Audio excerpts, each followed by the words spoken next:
What's up, crafty hookers? This is Tegan from Fits and Lola. Today I'm going to be showing you how to do the seed stitch, also known as moss stitch, for crochet.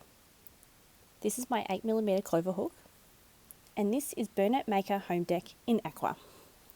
I'm going to show you the stitch right from the beginning so you get an understanding of the foundation.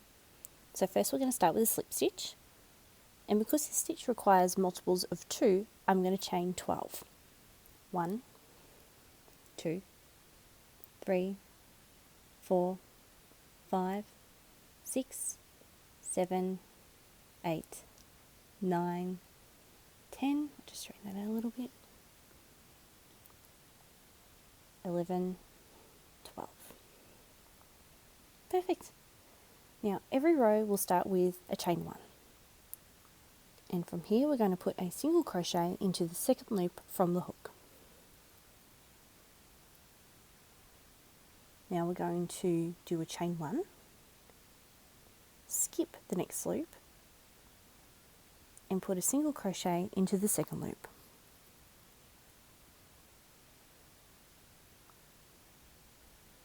And then chain 1, skip the loop, and pop a single crochet into the second loop.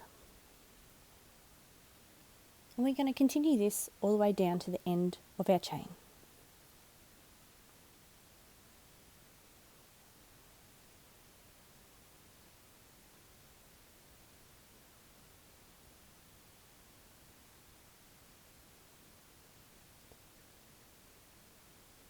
Now you can see that we've got one loop left. We are actually going to put a single crochet into this one.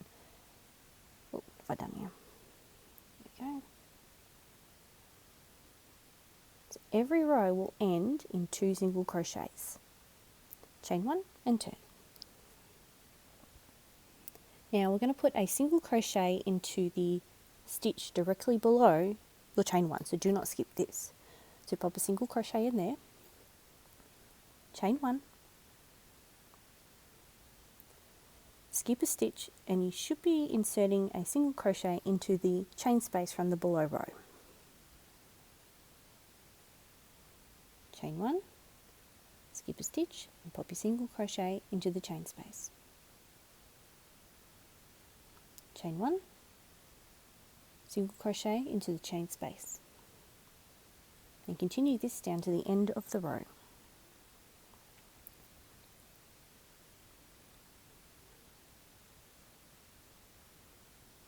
And then in the last stitch we'll put a single crochet. So there should be 2 single crochets at the end of your row.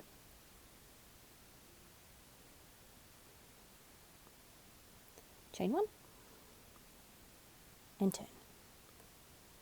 Now you can start to see a little V stitch happening here. So we'll start the row again with a single crochet, chain 1. You can see there's 2 V stitches now, so we just want to put that into the chain space in between those V stitches. Chain 1, put a single crochet into the chain space. Chain 1 and put a single crochet into the 2 V's. And continue that to the end of the row.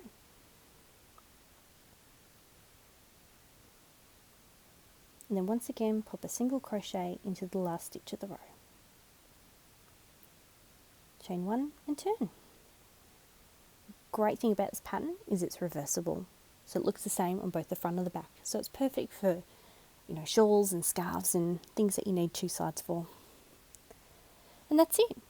So thank you for watching today. If you enjoyed the video, please give us a like below and subscribe, and be sure to hit the notification bell. Happy crafting!